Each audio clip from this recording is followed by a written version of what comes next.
ോടും മനസ്സിനോടും ബുദ്ധിയോടും കൂടിയത്. ഇന്ദ്രിയങ്ങളോട് കൂടിയതെന്ന് പറഞ്ഞാൽ 2 പ്രകാരത്തിലുള്ള ഇന്ദ്രിയങ്ങൾ എടുക്കണം. 5 ജ്ഞാനേന്ദ്രിയങ്ങൾ, 5 കർമ്മേന്ദ്രിയങ്ങൾ എന്നിവയോട് ചേർന്ന, മനസ്സിനോട് ചേർന്ന, ബുദ്ധിയോട് ചേർന്ന. അപ്പം എന്തായി? 17 ഘടകങ്ങളായി ഇല്ലേ? ഈ 17 ഘടകങ്ങളോട് കൂടി ചേർന്ന ശരീരമാണേത്? സൂക്ഷ്മ ശരീരം അഥവാ ലിംഗശരീരം. അപ്പോൾ സൂക്ഷ്മ ശരീരത്തോട് കൂടി ചേർന്നിരിക്കുന്നവൻ ആരാ? ജീവാത്മാ. അതാണ് പ്രജ്ഞാത്മാ. വിജ്ഞാന ക്രിയാശക്തിദ്വയ സമ്മൂർച്ഛിതാത്മാ. വിജ്ഞാനശക്തിയോടും ക്രിയാശക്തിയോടും ചേർന്നവൻ, അറിയാനും പ്രവർത്തിക്കാനുമുള്ള കഴിവോടത്തവൻ. അറിയാനുള്ള കഴിവിൽ ചേരുമ്പോഴാണ് നമ്മൾ അത് അഭിവ്യക്തമാകുന്നത് മനസ്സ്, ബുദ്ധി തുടങ്ങിയവയിലൂടെ. മനസ്സ് ജ്ഞാനേന്ദ്രിയമുണ്ട്, ജ്ഞാനേന്ദ്രിയം, മനസ്സ്, ബുദ്ധി തുടങ്ങിയവയിലൂടെ. മറ്റത് കർമ്മേന്ദ്രിയം, പ്രാണങ്ങൾ, മനസ്സ്, ബുദ്ധി തുടങ്ങിയവയിലൂടെ. ഈ 2 ശക്തികളോട് ചേർന്നവനാണ്. വിജ്ഞാന ക്രിയാശക്തിദ്വയ സമൂർച്ഛിതാത്മാ. മൂർത്തിഭാവത്തോട് കൂടിയിട്ടുള്ള സ്വകർമ്മ ഫലോപഭോഗ നിമിത്തം നിയുക്ത. സ്വന്തം കർമ്മഫലോപഭോഗത്തിനായിക്കൊണ്ട് നിയുക്തനാണ്. എപ്രകാരമാണോ കാള അഥവാ കുതിര നിയുക്തനാകുന്നത് അതുപോലെ നിയുക്തനാണ്. ആരാണ് നിയോഗിച്ചിട്ടുള്ളത്? കേവലാത്മാ. ആ കേവലാത്മാവിൻ്റെ ഉപാധിഗതമായ ഭാവമാണ് ജീവാത്മഭാവം. ആ ജീവാത്മഭാവത്തെയാണ് ഇവിടെ പറഞ്ഞിട്ടുള്ളത്. അപ്പോൾ ഈ ജീവാത്മാവിനെയാണ് നേരത്തെ എന്ത് ചിതാഭാസൻ എന്ന്.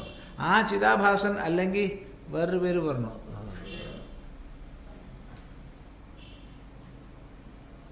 ഇവിടെ ഈ ഈ ഈ പ്രകരണത്തെ പറഞ്ഞ പേര് സംപ്രസാദൻ. സംപ്രസാദൻ സംപ്രസാദൻ സംപ്രസാദ ഭാവത്തിൽ, ജീവാത്മഭാവത്തിൽ ഇരിക്കുകയാണ്.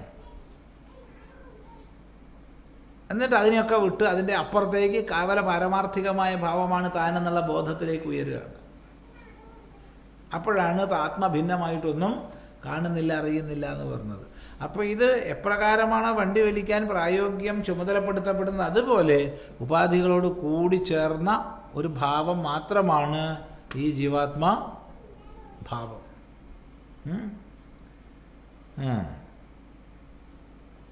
നിയുക്ത കസ്മിൻ അഹമുത്ക്രാന്തേ ഉത്ക്രാന്തോ ഭവിഷ്യാമി.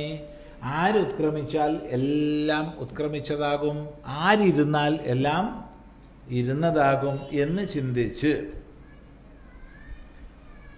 രാജാവിനാൽ സർവാധികാരി എന്നതുപോലെ, രാജാവിനാൽ സർവാധികാരി എന്നതുപോലെ നിയോഗിക്കപ്പെട്ടിരിക്കുക ഈ ജീവാത്മഭാവം. ആ ജീവാത്മഭാവത്തിൽ നിന്ന് ഉയർന്ന് തൻ്റെ പാരമാർത്ഥികമായ ഭാവം പ്രാപിക്കുന്നു. അപ്പം പിന്നെ ആത്മഭിന്നമായിട്ടൊന്നും കാണുന്നില്ല, കേൾക്കുന്നില്ല, രുചിക്കുന്നില്ല എന്നൊക്കെ പറഞ്ഞു.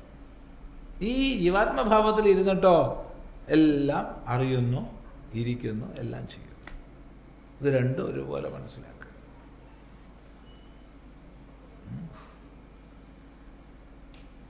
തസീവതു മാത്രൈകദേശ ചക്ഷുരിന്ദ്രിയം രൂപോപലബ്ധിദ്വാരഭൂതം. അതിൻ്റെ ഈ ചെറിയ അംശം മാത്രമാണ് ചക്ഷുരിന്ദ്രിയം. അപ്പോൾ ചക്ഷുരിന്ദ്രിയദ്വാര കാണുന്നില്ല എന്ന് പറയാം.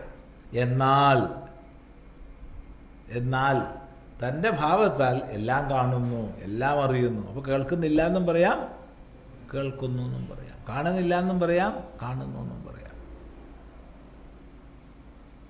ശരിക്കും ശ്രദ്ധിക്കുക. അപ്പം അവിടെ പഞ്ചപ്രാണവൃത്തികളോടും മനോവൃത്തിയോടും ബുദ്ധിവൃത്തിയോടും ജ്ഞാനകർമ്മേന്ദ്രിയ വൃത്തികളോടും കൂടി ചേർന്ന് ജീവാത്മഭാവത്തിലിരിക്കുന്നു. എന്നാൽ അവൻ്റെ പാരമാർത്ഥിക ഭാവം അതിനുപരിയാണ് എന്നുള്ളത് ഉറപ്പിച്ചു. പറഞ്ഞ തന്നെയാണ്. ഇതിപ്പോൾ ഉപസംഹാരഘട്ടമായല്ലോ. ഇതിപ്പോൾ ഉപനിഷത്ത് തീരാനായി. ഇത്രയും വിശദമായി പറഞ്ഞതിൻ്റെ ഒടുവിലായി പറയണത്. അത് ശ്രദ്ധിക്കുക. അഥ യത്രൈതദാകാശമനുവിഷണ്ണം ചക്ഷു സ ചാക്ഷുഷ പുരുഷോ ദർശനായ ചക്ഷുരഥ യോ യദേദം ജിഘ്രാണീതി സ ആത്മാ ഗന്ധായ ഘ്രാണമധയോ വേദേദമഭിവ്യാഹരാണീതി സ ആത്മാഭിവ്യാഹാരായ വാഗധയോ വേദേദം ശൃണവാനീതി സ ആത്മാ ശ്രവണായ ശ്രോത്രം.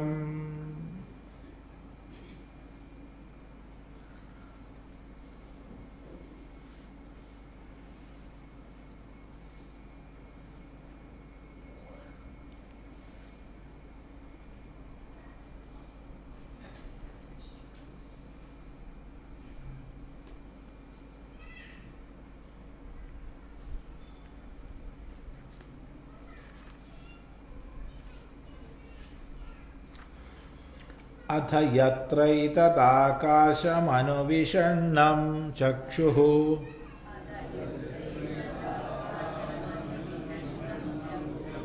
സ ചാക്ഷുഷ പുരുഷോ ദർശനായ ചക്ഷുഃ. അഥ യോ വേദേദം ജിഘ്രാണീതി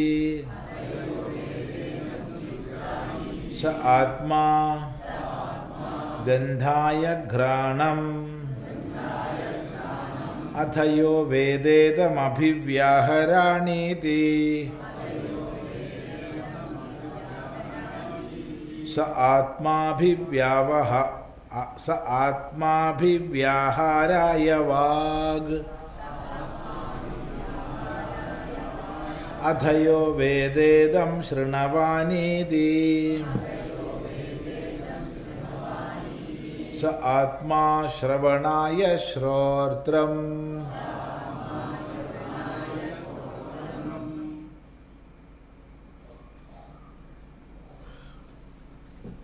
അപ്പോൾ ഇവിടെ ഓരോ ഉപാധിയിലൂടെയും ലക്ഷീകരിക്കപ്പെടുന്ന ആകാശത്തെ എടുക്കുക. എത്ര ഉപാധി പറഞ്ഞു? 17 പറഞ്ഞു. അപ്പോൾ ഓരോ ഉപാധിയിലൂടെ ലക്ഷീകരിക്കപ്പെടുന്നതിനെ എടുക്കുക നമ്മൾ. എന്നിട്ട് നോക്കൂ, അഥ എത്ര ഏതത് ആകാശം അനുവിഷണ്ണം ചക്ഷുഹു, ആകാശത്തെ പിന്തുടരുന്ന അനുഗതമാകുന്ന ചക്ഷുസ്. ആ ചക്ഷുസ് എന്തായി? ചാക്ഷുഷ പുരുഷ. ഇപ്പോൾ ചക്ഷുസോട് കൂടിയ പുരുഷനായി തീർന്നു. ദർശനായ ചക്ഷുഹു, കാണുന്നതിനായിക്കൊണ്ട് ചക്ഷുവായി തീർന്നു. ഇനി ഒരാൾ അറിയുകയാണ്, ഞാനിതിനെ ജിഘ്രാണി മണക്കുന്നു എന്നറിഞ്ഞു.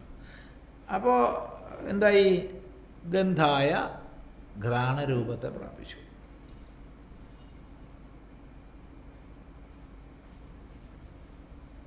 ഗന്ധായ ഘ്രാണം. അഥയോ വേദ ഇതം അഭിവ്യാഹരാണി, ഞാനിതിനെ പറയുന്നു എന്ന് സങ്കല്പിച്ചപ്പോൾ അതേ ആത്മാവ് എന്തായി? അഭിവ്യാഹരണായ, പറയുന്നതിനായിക്കൊണ്ട് വാക്കായി. അതേ ആത്മാവ് തന്നെ യോ വേദയിതം ശ്രവണവാനി, ഞാനിതൊക്കെ ഒന്ന് കേട്ടുകളയാം എന്ന് വിചാരിച്ചപ്പോഴോ സ ആത്മാ ശ്രവണായ ശ്രോത്രം, കേൾക്കുന്നതിനായിക്കൊണ്ടത് ശ്രോത്രഭാവത്തെ പ്രാപിച്ചു.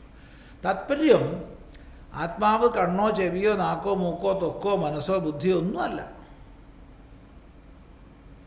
എന്നാൽ നേരത്തെ സൂചിപ്പിച്ച ജീവാത്മഭാവ തലത്തിൽ അത് ഏതേത് സങ്കല്പത്തോടു കൂടിയോ അതതാകുന്നു. അതേ ആത്മാവ് തന്നെയാണ് കണ്ണായിട്ട്, അതേ ആത്മാവ് തന്നെ ചെവിയായിട്ട്, അതേ ആത്മാവ് തന്നെ മൂക്കായിട്ട്, അങ്ങനെ എല്ലാ ഭാവങ്ങളിലും ഇരിക്കുന്നു. അതുകൊണ്ട് എല്ലാം ആയിരിക്കെ ഒന്നുമല്ല. എന്നൊരു പറയാം, അതുകൊണ്ട് എല്ലാം ആയിരിക്കെ ഒന്നുമല്ല. നോക്കൂ, അഥ എത്ര കൃഷ്ണതാരോപലക്ഷിതം ആകാശം ദേഹഛിദ്രം അനുവിഷണ്ണം അനുഷക്തം അനുഗതം തത്ര സ പ്രകൃതഃ അശരീര ആത്മാ ചാക്ഷുഷഃ. ചാക്ഷുഷി ഭവഃ ഇതി ചാക്ഷുഷഃ തസ്യ ദർശനായ രൂപോപലബ്ധയെ ചക്ഷുഃ കരണം. യസ്യ തദ്ദേഹാദിഭിഃ സംഹതത്വാദ് പരസ്യ ദ്രഷ്ടുരർത്ഥേ സ അത്ര ചക്ഷുഷി ദർശനേന ലിംഗേന ദൃശ്യത്തെ പരഃ അശരീരഃ അസംഹതഃ. അക്ഷിണി ദൃശ്യത്തെ ഇതി പ്രജാപതിന ഉക്തം സർവേന്ദ്രിയദ്വാരോപലക്ഷണാർത്ഥം സർവവിഷയോപലബ്ധ ഹി സ ഏവ ഇതി.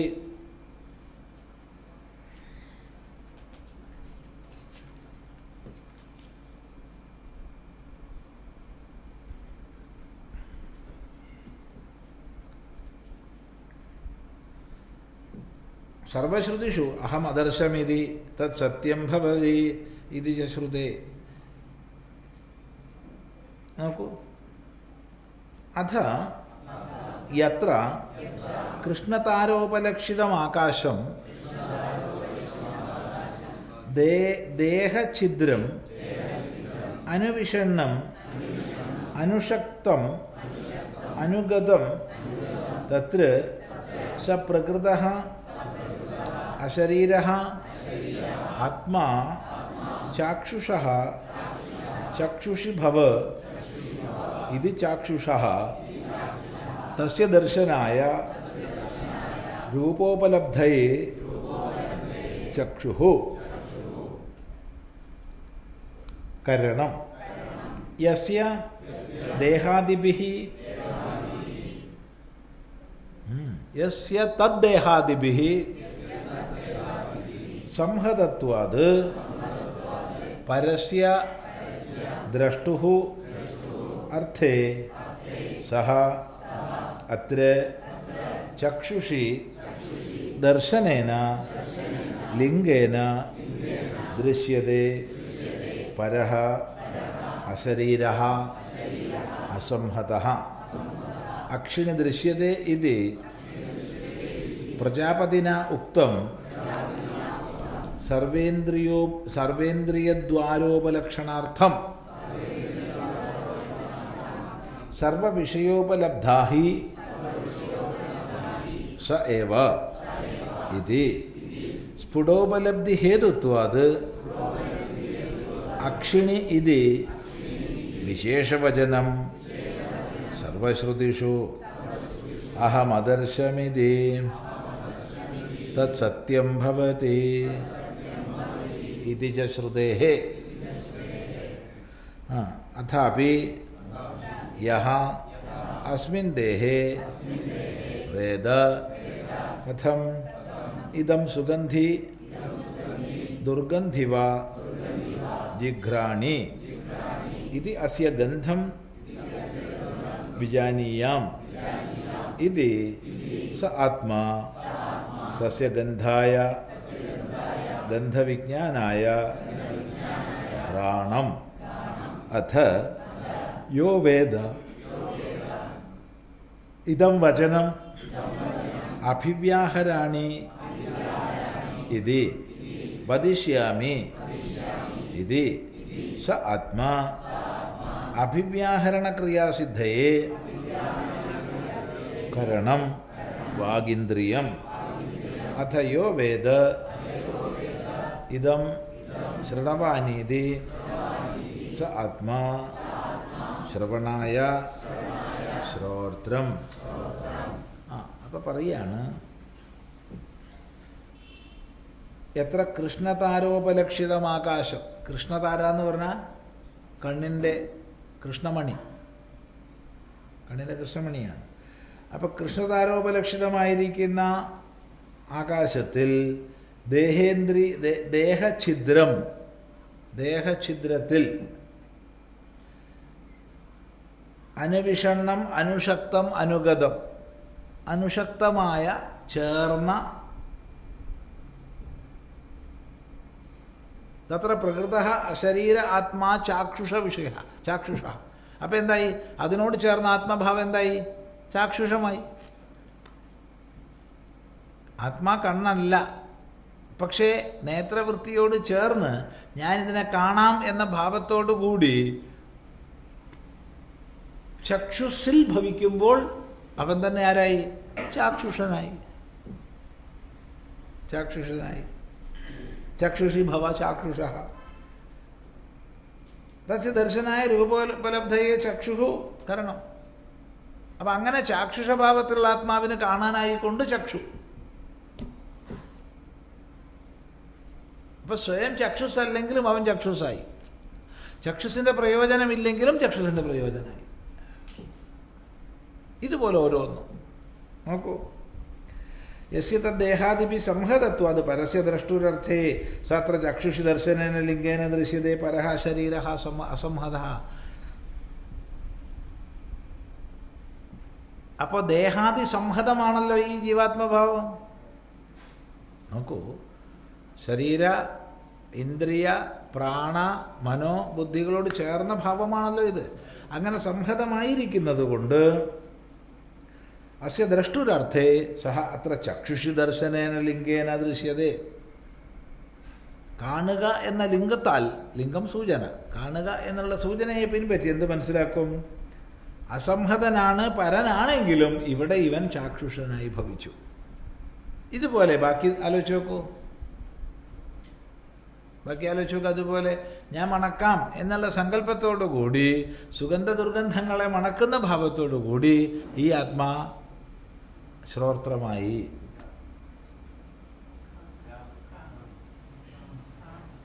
ഘ്രാണമായി. ഇങ്ങനെ ഓരോന്ന് മനസ്സിലാക്കാം. കേൾക്കാം എന്നുള്ള നിലയ്ക്ക് ശ്രോത്രമായി. ഇതൊന്നുമല്ല, എല്ലാമാകും. അക്ഷിണി ദൃശ്യതയിൽ പ്രജാപതിന ഉക്തം സർവേന്ദ്രിയ ദ്വാരോപലക്ഷണാർത്ഥം. അത് പ്രത്യേകം ശ്രദ്ധിക്കണം. കണ്ണിൽ കാണുന്ന പുരുഷൻ തന്നെയാണ് പരമാത്മാവെന്ന് ഉപദേശിച്ചത് കണ്ണ് എന്നുള്ള അർത്ഥത്തിലല്ല. പിന്നെയോ, ചെവിയിൽ യാതൊന്ന് കേൾക്കപ്പെടുന്നുവോ അതാണ്, മൂക്കിൽ യാതൊന്ന് മണക്കപ്പെടുന്നുവോ അതാണ്, നാക്കിൽ യാതൊന്ന് രുചിക്കപ്പെടുന്നുവോ അതാണ് എന്ന് പ്രജാപതി പറഞ്ഞതിന് നമ്മൾ അർത്ഥം മനസ്സിലാക്കണം. സർവകരണങ്ങളിലൂടെയും അഭിവ്യക്തമാകുന്ന ചൈതന്യ സ്വരൂപമെന്ന് അർത്ഥം. അവൻ കരണവിലക്ഷണനായിരിക്കുമല്ലോ. കരണങ്ങളിലൂടെ അഭിവ്യക്തനാകുന്നവൻ കരണങ്ങളിൽ നിന്ന് ഭിന്നനാണ്. കരണങ്ങളെ ഉപയോഗിക്കുന്നവൻ കരണരഹിതനാണ്. ശരീരത്തെ ഉപയോഗിക്കുന്നവൻ ശരീരരഹിതനാണ്. ശരീരത്തിന് ശരീരത്തെ ഉപയോഗിക്കാൻ പറ്റില്ല.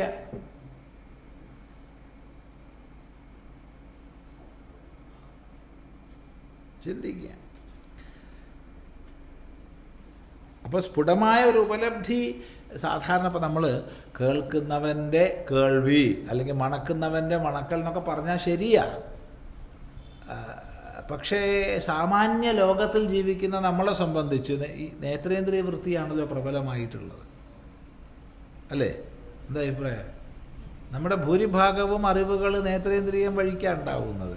അപ്പം അതുകൊണ്ട് സ്ഫുടോപലബ്ധി ഹേതുത്വമാണ് അക്ഷിണി പുരുഷോ യോ വൈ ദൃശ്യതേ.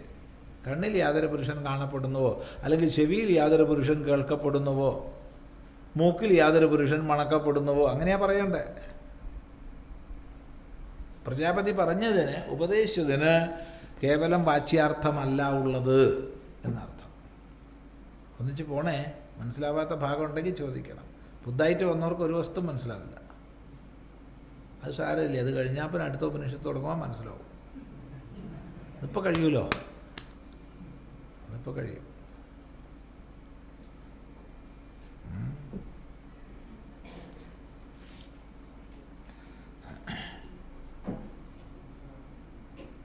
അഹം അദർശമിതി തത് സത്യം ഭവതി. ഞാൻ കണ്ടു എന്നുള്ളത് സത്യമാണ്. ഞാൻ കണ്ടു എന്നുള്ളത് കൊണ്ട് കാണിക്കുന്ന പുരുഷൻ പ്രവർത്തിക്കുന്നു എന്ന് ശ്രുതി പറയുന്നുണ്ട്. അത് സ്ഫുടോപലബ്ധിയാണ്. അതുകൊണ്ടാണ് അക്ഷിണി പുരുഷോ എന്ന് പറഞ്ഞത്. അല്ലാതെ എന്തൊക്കെ പറയാമായിരുന്നു? അക്ഷിണി എന്നുള്ളതിന് പകരം ശ്രോത്രേ പുരുഷ, ഘ്രാണേ പുരുഷ, അല്ലേ? ത്വചി പുരുഷ, ത്വക്കിലുള്ള പുരുഷൻ, അങ്ങനെ ഓരോന്നോരോന്ന് പറയാമായിരുന്നു.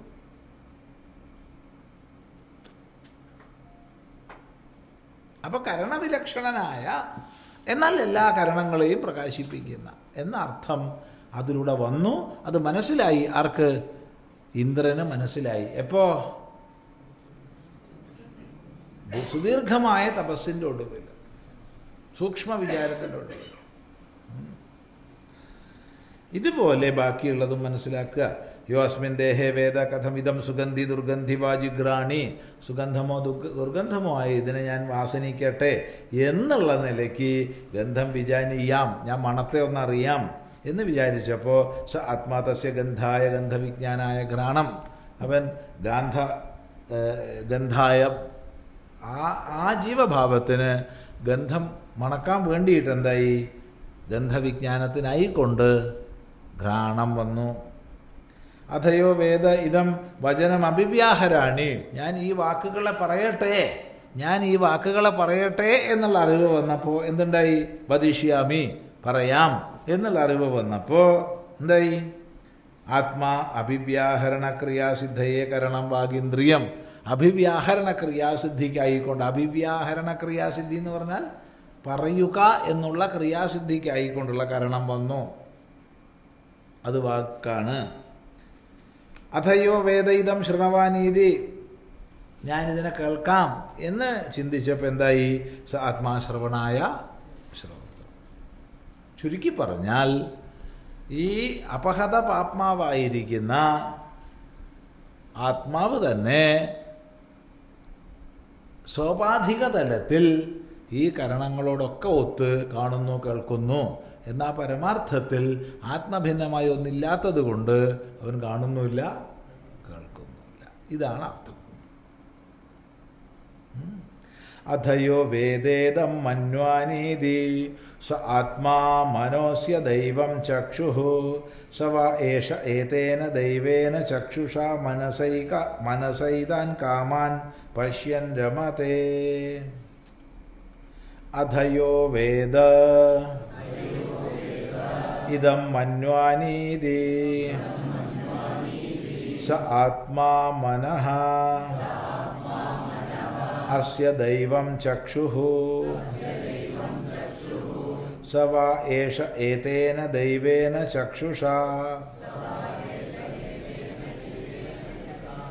മനസാ ഏതാൻ കാമാൻ പശ്യൻ രമതേ.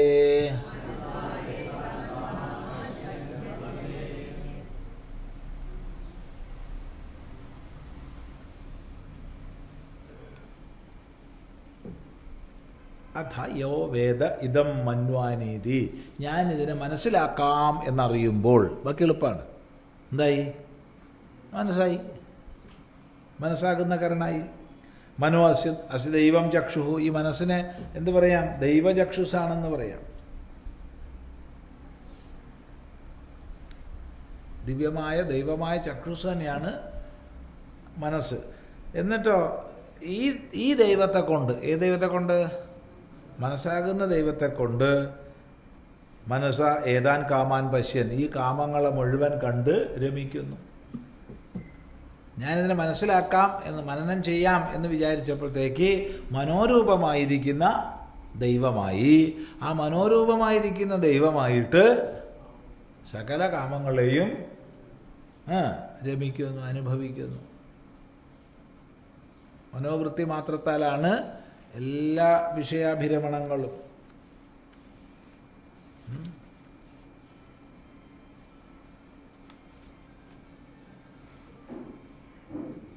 നോക്കൂ,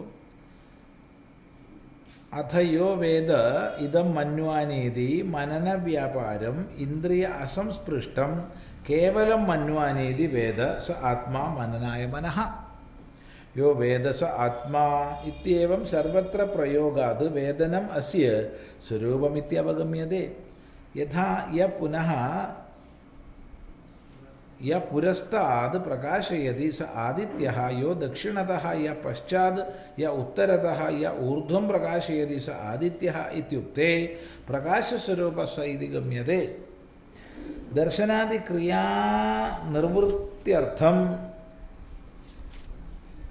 നിർവൃത്യർത്ഥാനി തോ ചക്ഷുരാദികരണാനി ഇദം ച അസ്യ ആത്മനഃ സാമർഥ്യാത് അവഗമ്യതേ.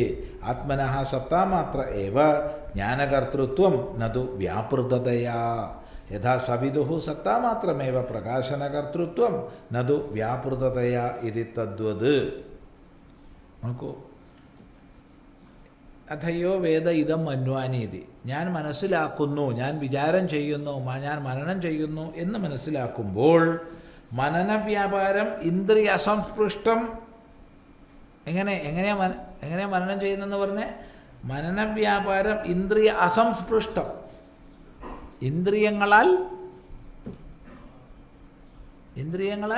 സ്പർശിക്കപ്പെടാത്ത, അസംസ്പൃഷ്ടം, ഇന്ദ്രിയങ്ങളാൽ സ്പർശിക്കപ്പെടാത്ത. അല്ലാത്ത നമ്മൾ ഇന്ദ്രിയ വൃത്തിക്കാ പ്രാധാന്യം കൊടുക്കുക. ഞാൻ കാണാം, ഞാൻ കേൾക്കാം. ഞാൻ കാണാം എന്ന് പറയുന്നിടത്ത് മനസ്സില്ലേ?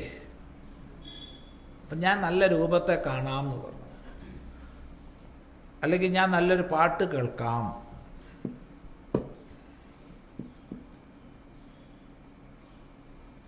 അവിടെ ഞാൻ നല്ല രൂപത്തെ കാണാം എന്ന് പറഞ്ഞെടുത്ത് കണ്ണാണോ കാണുന്നത് നല്ല രൂപത്തെ?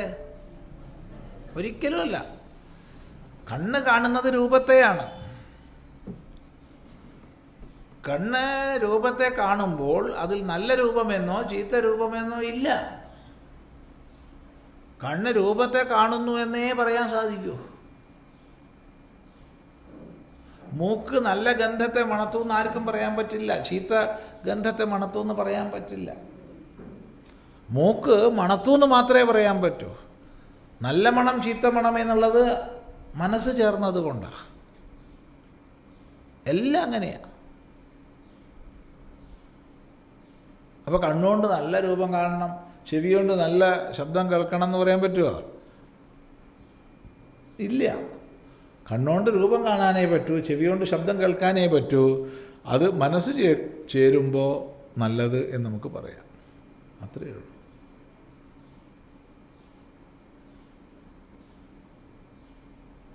അപ്പോൾ ഇന്ദ്രിയത്തെ കൊണ്ട് വിഷയത്തെ അറിയുന്നു എന്ന് പറയുന്നിടത്ത് മനസ്സുണ്ട്. അതുകൊണ്ടാണ് ഇവിടെ പ്രത്യേകമായി ഇന്ദ്രിയ അസംസ്പൃഷ്ടം, ഇന്ദ്രിയങ്ങളാൽ സ്പർശിക്കപ്പെടാത്ത മനോവൃത്തിയോട് കൂടി എന്ന് പ്രത്യേകിച്ച് പറഞ്ഞത് അങ്ങനെയാണ്. അല്ലാത്ത ഇന്ദ്രിയം എന്ന് പറയുന്നിടത്തൊക്കെ മനസ്സുണ്ടാവും.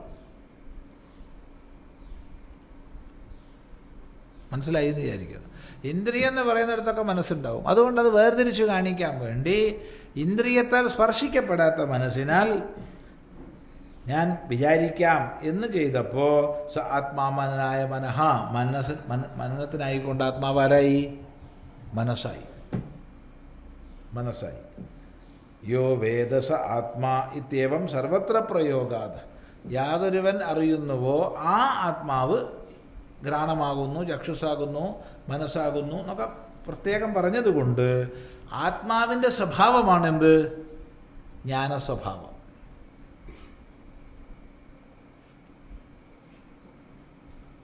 സർവത്ര പ്രയോഗം. വേദനം അസ്യ സ്വരൂപമിത്യവഗമ്യതേ. ആത്മാവിൻ്റെ സ്വരൂപമാണ് വേദനം. ആ വേദനം എന്നുള്ളത് ചക്ഷുവൃത്തിയോട് ബന്ധപ്പെട്ടപ്പോൾ ചക്ഷുസായി, ഘ്രാണവൃത്തിയോട് ബന്ധപ്പെട്ടപ്പോൾ ഘ്രാണായി, ശ്രവണവൃത്തിയോട് ബന്ധപ്പെട്ടപ്പോൾ ശ്രോത്രായി എന്നേ ഉള്ളൂ. ആത്മാവിൻ്റെ തനത് ഭാവം ജ്ഞാനഭാവമാണ്. യഥായ പുരസ്താത് പ്രകാശയതി സ ആദിത്യ. നമ്മളെ മുമ്പിൽ പ്രകാശിപ്പിക്കുന്നത് യാതൊരുവനോ അവൻ ആദിത്യനാണ്, സൂര്യനാണ്. യോ ദക്ഷിണതഃ യഹ പശ്ചാത് യ ഊർധ്വം ഉത്തരതഃ സ ആദിത്യ.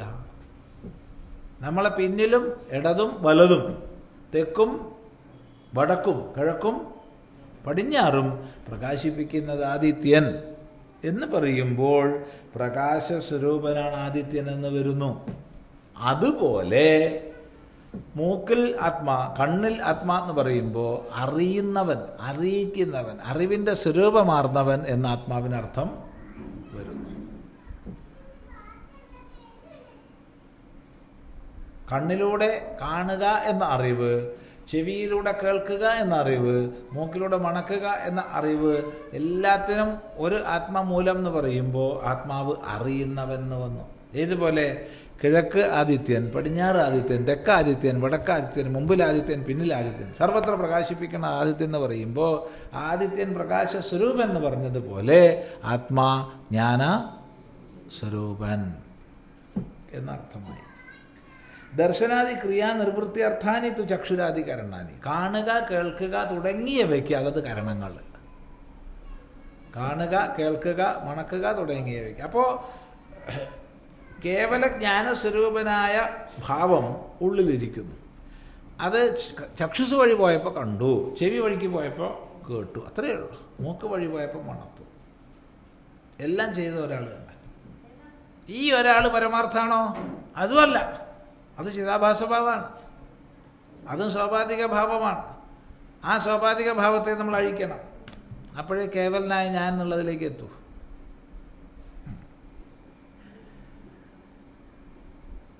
ഇതം ചസ്യാത്മന സാമർഥ്യതവഗമ്യത, അതെല്ലാം ഈ ദർശന ശ്രവണാദി ക്രിയകളെല്ലാം ആത്മാവിൻ്റെ സാമർഥ്യം കൊണ്ടാണ് നിഷ്പന്നമാകുന്നത്.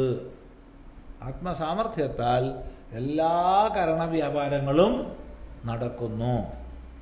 ആത്മന സത്താമാത്രയേവ ജ്ഞാനകർത്തൃത്വം നത് വ്യാപൃതതയാ. അപ്പം എന്ത് മനസ്സിലാക്കാം? ആത്മാവിൻ്റെ ജ്ഞാനകർത്തൃത്വം വ്യാപരിക്കുന്നത് കൊണ്ടല്ല, സത്താമാത്രത്താലാണ്. നോക്കൂ, കണ്ണ് വ്യാപരിക്കുന്നത് കൊണ്ട് കണ്ടു, ചെവി വ്യാപരിക്കുന്നത് കൊണ്ട് കേട്ടു. എന്നാൽ വ്യാപരിക്കുന്നത് കൊണ്ടല്ല ആത്മാവിൻ്റെ ജ്ഞാനകർത്തൃത്വം. പിന്നെയോ സത്താസ്വരൂപത്താലാണ്. ആത്മാവ് ഉണ്ടെന്നുള്ളത് ജ്ഞാനസ്വരൂപമായിട്ടാണ്. അതിൻ്റെ വ്യത്യാസം മനസ്സിലാക്കണം.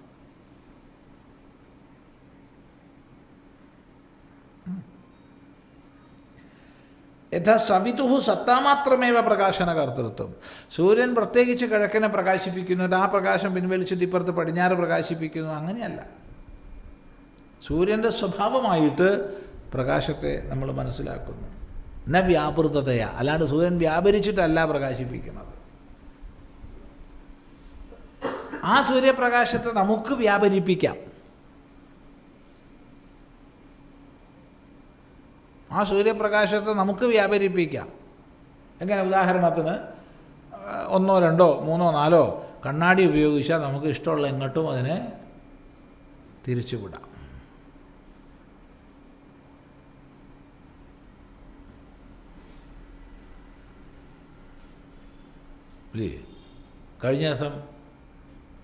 കഴിഞ്ഞ ദിവസമല്ല, 1-2 മാസങ്ങൾക്ക് മുമ്പാണ്, 2 മാസമല്ല, 3-4 മാസങ്ങൾക്ക് മുമ്പാണ് അയോധ്യയിൽ ശ്രീരാമൻ്റെ മൂർത്തിയുടെ എന്ത് മഹാപാപാണൊക്കെ.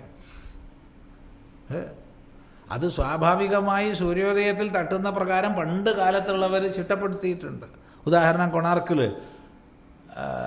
ആദ്യത്തെ മകരസംക്രാന്തിക്ക് ആദ്യത്തെ രശ്മി അകത്ത് പോകുന്ന രീതിയിലാണ് നിർമ്മാണം. ഇത് 4 തുള വെച്ചിട്ട് അതിൽ 4 കണ്ണാടിയും 2 ലെൻസും ഉപയോഗിച്ചിട്ട് ആർക്കാ ഫോക്കസ് ചെയ്യാൻ കഴിയാത്ത? അങ്ങനെ പ്രതിഷ്ഠാബിംബത്തിൻ്റെ നെറ്റിയിൽ ചൂട് പതിപ്പിക്കുമോ ആരെങ്കിലും? തണുത്തതല്ലേ പതിപ്പിക്കുള്ളൂ. ചന്ദനം പൂശും, കുങ്കുമം പൂശും, കളഭം, എപ്പോഴും തണുത്തതാണ് നമ്മൾ നെറ്റിയിൽ മൂർത്തി ബിംബങ്ങൾക്ക് പ്രതിഷ്ഠ കഴിഞ്ഞാൽ ചെയ്യുക. പ്രതിഷ്ഠ കഴിയുന്നതിന് മുമ്പ് എന്ത് വേണമെങ്കിലും ആവാം. പ്രതിഷ്ഠ കഴിഞ്ഞാൽ ചൂടുള്ളത് ചെയ്യാറില്ല. എന്നിട്ട് 4 തുളയും 2 ലെൻസും ഒക്കെ ആക്കിയിട്ട് ആ ലെൻസ് കൂടെ കേന്ദ്രീകരിച്ച് ഫോക്കസ് ചെയ്ത് പതിപ്പിച്ചു സൂര്യപ്രകാശം. എന്നിട്ട് ഒരുപാട് പേരത് വലിയ എന്തോ കേമെന്ന് പറഞ്ഞ് ഷെയർ ചെയ്തിട്ടുണ്ട്. അത് കണ്ടപ്പോൾ തന്നെ വല്ലാത്തൊരു വിഷമം തോന്നി. അല്ലെങ്കിൽ പ്രതിഷ്ഠാബിംബം ആവരുത്, എന്നാ കുഴപ്പമില്ല.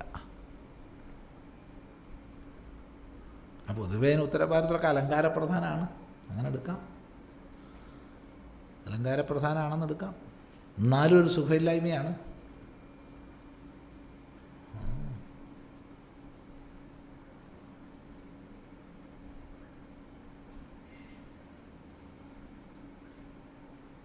അപ്പോൾ അവിടെ കണ്ണാടി 4 വെച്ചു. പുറത്തുനിന്ന് ആദ്യം സൂര്യപ്രകാശത്തെ വിട്ടു, ഒരു തുള, ആ തുളയെ കൂടെ അങ്ങോട്ട് വിട്ടു, ഇവിടെ ഒരു കണ്ണാടി, ഉടനെ അങ്ങോട്ട് വിട്ടു, അവിടെ ഒരു കണ്ണാടി, നേരെ ബിംബത്തിലേക്ക് വിട്ടു. എന്നിട്ട് അത് ഫോക്കസ് ചെയ്യാൻ വേണ്ടി ഒരു ലെൻസും, ഒരു കോൺവെക്സ് ലെൻസും, ഇത്രയേ ഉള്ളൂ. അത് വിനിയോഗിക്കുകയാണ് നമ്മൾ. അത് നമ്മൾ പ്രയോഗിച്ച് വ്യാപരിപ്പിച്ചിട്ടാണ് സ്വതവേ സൂര്യപ്രകാശം വ്യാപാരം കൊണ്ടല്ല, സ്വതസാന്നിധ്യത്താൽ പ്രകാശരൂപമാണ്. സാന്നിധ്യത്താൽ പ്രകാശരൂപമാണ്.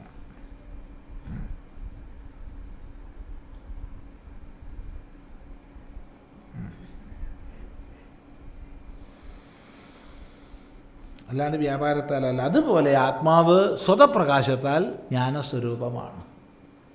എന്നാൽ ചക്ഷുരാദി വ്യാപാരത്താൽ ആ ആത്മപ്രകാശത്തെ വിനിയോഗിക്കുന്നു. അങ്ങനെ മനസ്സിലാക്കുക. മനഃ അസ്യ ആത്മനഃ ദൈവം അപ്രാകൃതം ഇതരേന്ദ്രിയൈഃ അസാധാരണം ചക്ഷുഃ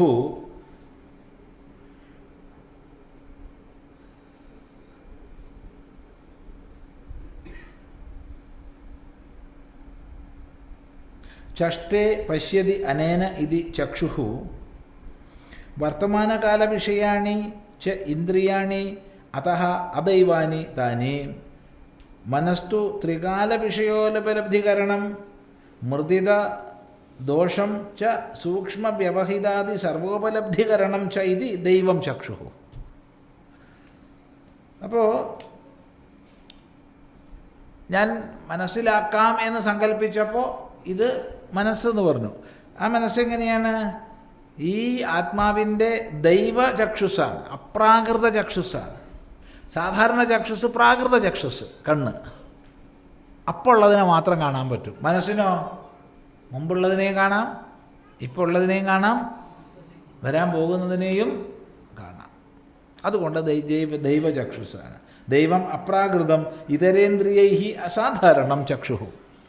ഇതര ഇന്ദ്രിയങ്ങളെക്കാൾ അസാധാരണമായിട്ടുള്ള, മറ്റത് സാധാരണമാണ്. മനസ്സിലായില്ല?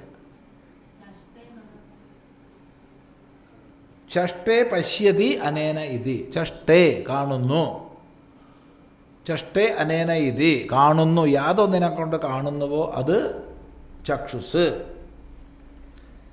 വർത്തമാനകാല വിഷയാണി ച ഇന്ദ്രിയാണി അതഃ അദൈവാനി താനി. എല്ലാ ഇന്ദ്രിയങ്ങളും വർത്തമാനകാലത്തെ അറിവാണ് നേടുന്നത്. അതുകൊണ്ട് അവ അദൈവങ്ങളാണ്. ദൈവങ്ങളാണ് വേറെ ദൃഷ്ടിയിൽ, വേറൊരു തരത്തിലൊക്കെ ദേവതകളാ. കണ്ണ്, ചെവി, മൂക്കൊക്കെ ദേവതകളാന്ന് പറയും. അത് ഈ പ്രകൃതത്തിൽ ഘടിപ്പിക്കരുത്. ഈ പ്രകൃതത്തിൽ പറയണത് മറ്റിന്ദ്രിയങ്ങൾ വർത്തമാനത്തിലുള്ളതിനെ അറിയുന്നു, മനസ്സാകട്ടെ ഭൂത വർത്തമാന ഭാവികളെയൊക്കെ അറിയുന്നു. മനസ്തു ത്രികാല വിഷയോപലബ്ധികരണം, 3 കാലത്തിലെ വിഷയങ്ങളെയും അറിയുന്നു. മൃദിത ദോഷം, ഒരു ദോഷമില്ലാത്തതാണ്, ദോഷം കഴുകിക്കളയപ്പെട്ടതാണ്. സൂക്ഷ്മ വ്യവഹിതാദി സർവോപലബ്ധികരണം, സൂക്ഷ്മമായതിൽ വെച്ച് സൂക്ഷ്മമായതിലേക്ക് പോകാൻ കഴിവുള്ള ആളാണ്. കണ്ണിന് പറ്റുമോ? ഇല്ല. ചെവിക്ക് പറ്റുമോ? ഇല്ല. അതിന് നിശ്ചിത അളവിലേ കാണാൻ പറ്റൂ, ചെവിക്ക് നിശ്ചിത അളവിലേ കേൾക്കാൻ പറ്റൂ. മനസ്സ് പാകപ്പെടുത്തി കൊണ്ടുവന്നാൽ എത്രയും പോവാം. അതിനെ സംസ്കരിച്ചെടുക്കുന്നതിൻ്റെ അപേക്ഷയില്ല. കണ്ണ് എത്ര സംസ്കരിച്ചാലും ഒരു പരിധിക്ക് അപ്പുറത്തേക്കോ പോവില്ല. പോവോ? ഇല്ല. ചെവി എത്ര സംസ്കരിച്ചാലും ഒരു പരിധിക്ക് അപ്പുറം പോവില്ല. കണ്ണിൽ മരുന്നൊറ്റിച്ച് പലതരം ചികിത്സ ചെയ്ത് എന്നാലും ഒരു പരിധീൻ്റെ അപ്പുറത്തും കാണില്ല, ഇപ്പുറത്തും കാണില്ല. എന്നാൽ മനസ്സതല്ല, മനസ്സ് അളവറ്റ ഇതിലേക്ക് പോവാം.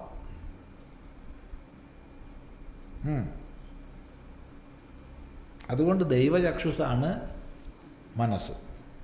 സ വൈ മുക്തഃ സ്വരൂപാപന്നഃ അവിദ്യാകൃത ദേഹേന്ദ്രിയ മനോവിഷയഃ സർവാത്മഭാവമാപന്നഃ സൻ ഏഷഃ വ്യോമവദ് വിശുദ്ധഃ പരമേശ്വരഃ മന ഉപാധി സൻ ഏതേന ഏവ ഈശ്വരേണ മനസാ ഏതാൻ കാമാൻ സവിതൃപ്രകാശവത് നിത്യപ്രതതേന ദർശനേന പശ്യൻ രമതേ.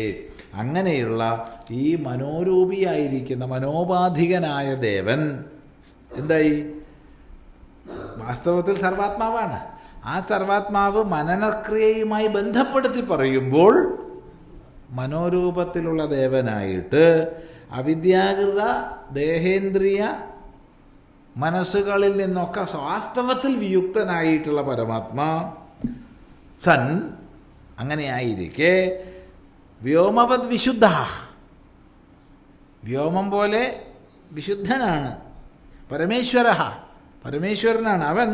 മന ഉപാധിസൻ, മനസ്സാകുന്ന ഉപാധിയോടൊത്തവനാകുമ്പോൾ ഏതേന ഏവ, ഈ മനസ്സാകുന്ന ഈശ്വരനെ കൊണ്ട് മനസ്സ ഏതാൻ കാമാൻ, ഈ കാമങ്ങളെ അനുഭവിക്കുന്നു. അപ്പോൾ വാസ്തവത്തിൽ നിത്യശുദ്ധ ബുദ്ധമുക്ത സ്വഭാവമായ ആത്മാ സോപാധിക ഭാവത്തിൽ മനസ്സാകുന്ന ദേവനോട് ചേർന്ന് ഈ കാമങ്ങളെ മുഴുവൻ അനുഭവിക്കുന്നു. അപ്പോൾ എന്തു പറയാം? മനസ്സാകുന്ന ഉപാധിയോട് ചേർന്ന്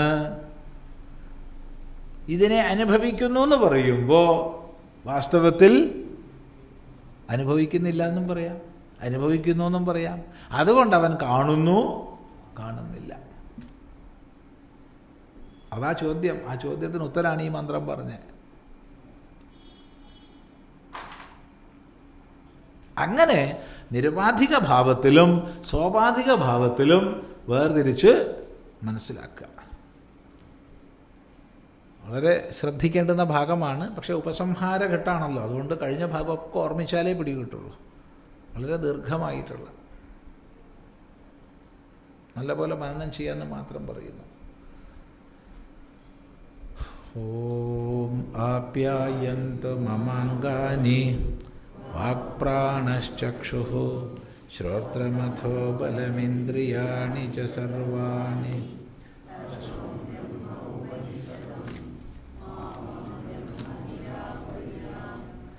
മമ ബ്രഹ്മ നിരാകരോദ നിരാകരണമസ്ത്വനിരാകരണം മേസ്തു തദാത്മനി നിരതേയ ഉപനിഷത്സു ധർമാഃ തേ മയി സന്തു. ഓം ശാന്തി ശാന്തി ശാന്തി.